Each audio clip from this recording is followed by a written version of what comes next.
प्रथम लागू दो चरण को, धनिये ने छोड़ा ये छिन। लाख तले लालेड़ियाँ, मेरे जीव के ही जीवन। इन पाँव तले पड़ी रहूं, धनी नजर खोलो बातुन। पलने वालो निरखो नेत्रे, मेरे जीव के ही जीवन। मेरे जीव के ही जीवन। बंदो सतगुरु चरण को, करूं प्रेम प्रणाम। अशुभ हरण मंगल करण, श्री देव चंद्र जी नाम। श्री प्राणनाथ सतगुरु परम, विनय करूं प्रणाम। उघरे विकट कपाट, सुमरन जिनके नाम। श्री राम रतन सतगुरु मेरे, काटो सकल कलेश। चरणों में करो वंदना, हृदय करो प्रवेश। श्री प्राणनाथ निज मूलपति, श्री मेहराज शुभ नाम। तेज कुंवर श्यामा युगल को, पल पल करो प्रणाम। पल पल करो प्रणाम। प्रणाम। धाम के धनी लाडले सुंदर साथ जी व आत्म संबंधी प्यारे सुंदर साथ जी, आप सबके चरणों में मेरा कोटि कोटि प्रणाम। सुंदर साथ जी, जैसे कि हमने अभी पिछले वीडियो में इस पूरे शरीर का वर्णन किया है कि इसके अंदर हमारे 4 शरीर, स्थूल, सूक्ष्म, कारण और महाकारण, ये 4 शरीर किस तरह से हैं और इसके अंदर जो चेतन है वो इन शरीरों से अलग कैसे है। तो ये तो अभी इनका ज्ञान हुआ है, लेकिन धीरे धीरे धीरे धीरे हमें इसको अपने चित्त में अखंड करना है, इसको अपने अंदर में उतारना है और अनुभव करना है कि आखिर में इस स्थूल शरीर से अलग किस तरह से। तो जब हम धीरे धीरे धीरे धीरे इसकी प्रैक्टिस करेंगे तो एक अनुभव होना शुरू हो जाएगा कि वास्तव में मैं ये शरीर नहीं हूं, मैं इस शरीर से अलग हूं। तो जो सुंदर साथ आगे बढ़ रहे हैं उन्हें तो मूल मिलावे का ध्यान जो बता रखा है कि पूरा अपने इस स्थूल शरीर को भी, सूक्ष्म को भी और बेहद मंडल में जो योग माया में जो ब्रजराज है उन सब से अलग कहाँ पर अपने ध्यान को केंद्रित करना है, राज्य महाराज जी के स्वरूप पर, उस स्वरूप के भी अंदर के गुप्त रहस्य, वहां पर ध्यान को केंद्रित करना, अपनी सूरता को वहीं पर लगाना। लेकिन जो सुंदर साथ अभी नए नए चले हैं तो अभी पूरी जानकारी तो नहीं है उनको, तो उनको अभी थोड़ा सा अपने इस शरीर से अपनी चेतना को अलग करने का अभ्यास करना। तो जितना समझाया गया है उतने पर ही कुछ दिन के लिए ध्यान करना। इससे क्या होगा, हमारे अंदर की एकाग्रता बढ़ेगी और जो जीव और शरीर एक जगह जुड़ गए हैं इन दोनों का अलग अनुभव होगा। तो इसके लिए क्या करना है, पहले कुछ समय एकांत में बैठकर निकालना है। सतगुरु महाराज जी के चरणों में प्रणाम करना, उनके चरणों में प्रणाम करके उनसे विनती करना कि हे मेरे सतगुरु महाराज जी, हे मेरे राज्य महाराज जी, मेरे अंदर की जो अज्ञानता है, जो ये भ्रम लगा हुआ है, इस भ्रम को दूर करिए और मैं जो मैं आत्मा हूँ, मुझ आत्मा को जागृति प्रदान कीजिए। तो सबसे पहले क्या देखना है, अब अपने आप को देखना है कि मेरा यो शरीर है। अब इस शरीर के जो गुण अंग इंद्रियां हैं उनको मुझे देखना है। मैं क्या देख रही हूं कि इस घर में, इस जमीन पर मेरा ये स्थूल शरीर बैठा है। अब इस शरीर के अंदर मेरा यो जीव स्थित है, जिसकी ऊर्जा से ये सारा शरीर चलायमान हो रहा है।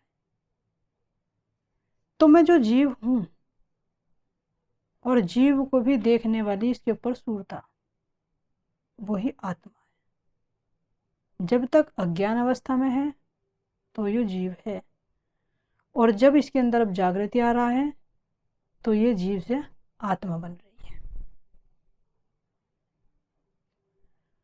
तो सबसे पहले क्या देख रही हूं मैं कि ये जो मेरा शरीर बैठा है ये 5 तत्वों से निर्मित है। मिट्टी, जल, अग्नि, वायु और आकाश। ये 5 तत्व बनते हैं, मिटते हैं, परिवर्तनशील है। यो मेरा शरीर जब जन्म हुआ, जब बना है, और निरंतर परिवर्तन हो रहा है, और एक दिन ये समाप्त हो जाएगा। लेकिन मैं चेतना इस शरीर से अलग हूं। तो ये 5 तत्वों का क्या कार्य है? मिट्टी तत्व से उत्पत्ति होती है, जल तत्व इसमें इसका पालन पोषण करता है, वृद्धि करता है, अग्नि तत्व इसको चलायमान करने में ऊर्जा प्रदान करता है, जो वायु तत्व है वो इसमें सारा संचरण करती है, लेन देन करती है, और जो आकाश तत्व है वो अनुग्रह करता है, ज्ञान प्रदान करता है। तो ये जो 5 तत्व हैं इनसे ये शरीर निर्मित है। इन 5 तत्वों के अधिपति भी देवता अलग अलग है। पृथ्वी के देवता ब्रह्मा जी, जल के देवता विष्णु जी, अग्नि तत्व के देवता रुद्र, वायु के देवता ईश्वर, और आकाश के देवता सदाशिव। तो अब मैं देख रही हूं इन 5 तत्वों से अलग इसके अंदर 5 ज्ञानेंद्रियां मौजूद हैं, जो मैं देख रही हूं इस शरीर के अंदर बनी हुई है। आँख है, नाक, कान, जीभ, त्वचा। आँख के देवता सूर्य, कान के देवता दिक्पाल, नाक के देवता अश्विनी कुमार, जीभ के देवता वरुण, और त्वचा के देवता वायु देवता। तो ये 5 जो ज्ञानेंद्रियां हैं ये भी इन देवताओं की शक्ति से बनी हुई है। 5 तत्व भी देवताओं की शक्ति से बने हुए हैं। फिर इसके अंदर देखते हूँ 5 कर्मेंद्रियां। हाथ, हाथ किस के देवता कौन? इंद्र। पैर, पैर के देवता विष्णु जी। मुख, मुख के देवता अग्नि। उपस्थ, उपस्थ के देवता प्रजापति। पायु, पायु के देवता गणेश जी। तो ये 5 कर्मेंद्रिय, 5 इसके अंदर तन्मात्राएं, शब्द इसके अंदर से प्रकट होता है, स्पर्श का एहसास होता है, इसका रूप है, इसके अंदर रस है, इसकी हर चीज में गंध है। तो 5 तन्मात्राएं मौजूद है। इनके देवता भी वही हैं जो 5 तत्वों के। अब देखती हूं 4 अंतःकरण मौजूद है। 4 अंतःकरणों के भी देवता, जो मेरे अंदर ये सूक्ष्म रूप से मन है जो दिखाई नहीं देता। तो इसका विषय क्या है? जो अंदर उठता है, क्या क्रिया करता है? संकल्प और विकल्प। इसके देवता कौन है? चंद्रमा। अब देखती हूं बुद्धि है। बुद्धि क्या करती है? किसी चीज पर निर्णय लेती है, निश्चय करना। तो इस बुद्धि के देवता कौन है? ब्रह्मा जी। अब देखती हूं चित्त। अब चित्त के देवता कौन? महेश जी। मन के देवता कौन है? चंद्रमा। बुद्धि के देवता कौन है? ब्रह्मा जी। चित्त के देवता कौन है? विष्णु जी। और अहंकार के देवता कौन है? रुद्र। ये मेरे अंदर 4 अंतःकरण। फिर इसके अंदर देखती हूँ कि ये जो सब क्रिया कर रहे हैं अंतःकरण, ये किसके कारण कर रहे हैं? 3 गुणों के अधीन होकर। सतोगुण, रजोगुण और तमोगुण। तो सतोगुण के विचार क्या है मेरे अंदर जब उठते हैं? जब इसके अंदर विचार उठते हैं कि मैं दान कर दूं, किसी पर परोपकार कर दूं, भजन भक्ति कर लो, तीर्थ यात्रा कर आऊं, प्याऊ लगवा दूं, तो ये किसके काम होते हैं? सतोगुण के। फिर अंदर में देखते हैं तो अंदर विचार उठता है रजोगुण के। तो रजोगुण से संबंधित क्या विचार उठते हैं? अच्छा पहनना, अच्छा ही अच्छा खाना, अच्छा गाड़ी हो, अच्छा बंगला हो, यानी हर चीज में अच्छा ही अच्छा। स्वादिष्ट व्यंजन। तो ये किसके अंदर आते हैं? ये रजोगुण क्रियाशील होता है। आप देखते हैं जब इसके अंदर तमोगुण की मात्रा बढ़ती है, तमोगुण क्रियाशील होता है, तो अंदर में काम वासना, लोभ, मोह, ईर्ष्या, द्वेष, क्रोध, अहंकार, निंद्रा, आलस्य, ये सब किसके अंदर होते हैं? तमोगुण के कारण। तो मैं देख रही हूं कि ये 3 गुणों के अधीन रहकर ही शरीर क्रियाशील रहता है, 3 गुणों से अलग नहीं हटता है। और सबके अंदर ये 3 गुण व्याप्त है। किसी के अंदर सतोगुण की मात्रा ज्यादा है, किसी के अंदर रजोगुण की, तो किसी के अंदर तमोगुण की, लेकिन ये 3 गुण है सबके अंदर। तो इन सब से अलग मैं चेतना हूं और इस शरीर को देख रही हूं कि इस शरीर के अंदर जितने भी ये गुण, अंग, इंद्रियां बने हुए हैं, ये सब जड़ रूप है। अगर इसमें से ये चेतना निकल जाए तो ये सारे अंग निष्क्रिय हो जाएंगे। तो ये जो चलायमान हो रहा है, इस चेतना की ऊर्जा से हो रहा है। वो जो चेतना है उसकी ऊर्जा 10 भागों में विभाजन होकर इस शरीर को क्रियाशील कर रही है, जो इसके अंदर 10 प्राणवायु मौजूद है। जो 10 प्राणवायु है वो इस शरीर को ऊर्जा देकर क्रियाशील कर रही है।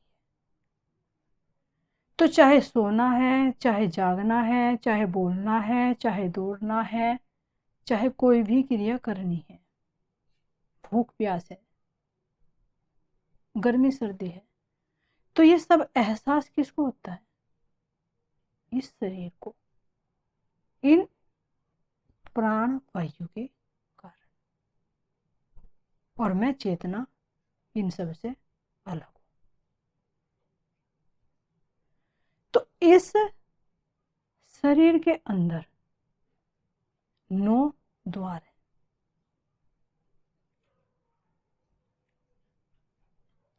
इन 9 द्वारों से किसी भी द्वार से प्राणवायु तो चेतना बाहर निकल जाती है।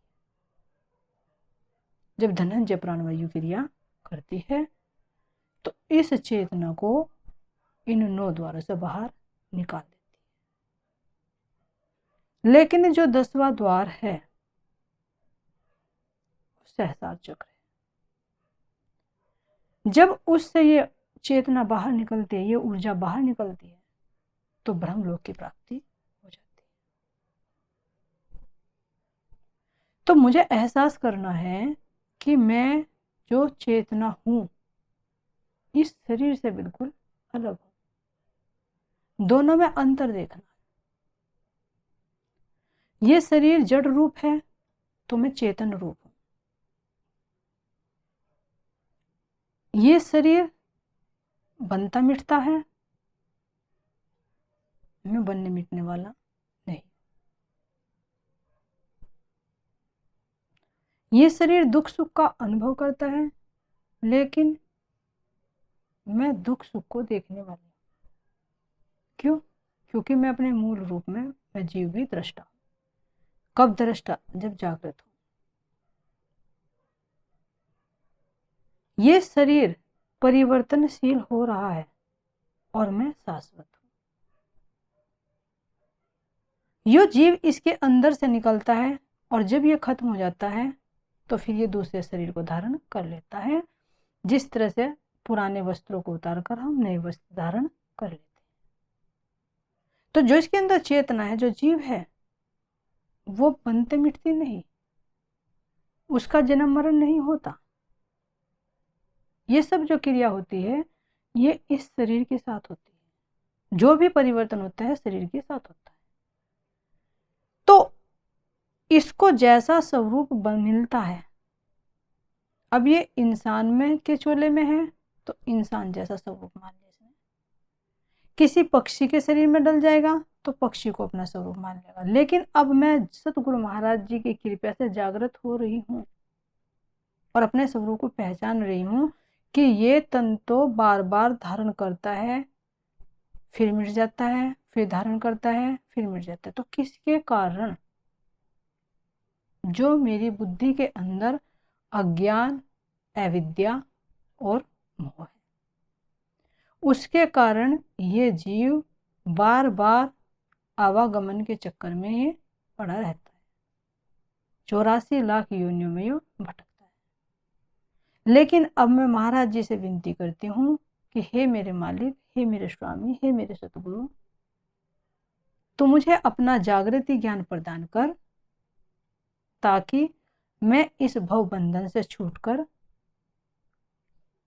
अखंड परमधाम में पहुंच सकूं और हमेशा आपकी छत्र छाया में ही आपकी कृपा का रसपान करती रहूं। इस तरह से हमें कुछ समय के लिए नित्य प्रति ये ध्यान करना है और बैठकर तो करना है, लेकिन चलते फिरते भी करना है, ताकि यह चेतना अपने आप को इस शरीर से अलग समझे। तो यहाँ तक का है। फिर इससे आगे ये तो पिंड का देखा है, फिर इससे आगे प्रकृति का देखेंगे कि ये प्रकृति कैसे बनी हुई है।